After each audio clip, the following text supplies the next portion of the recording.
Beredar video petasan tersangkut di kabel listrik PLN lalu meledak hingga menyebabkan kabel putus di sebuah perumahan.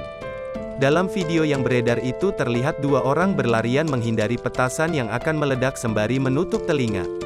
Petasan itu berada di atas sebuah rumah lantai 2 dan tersangkut kabel listrik.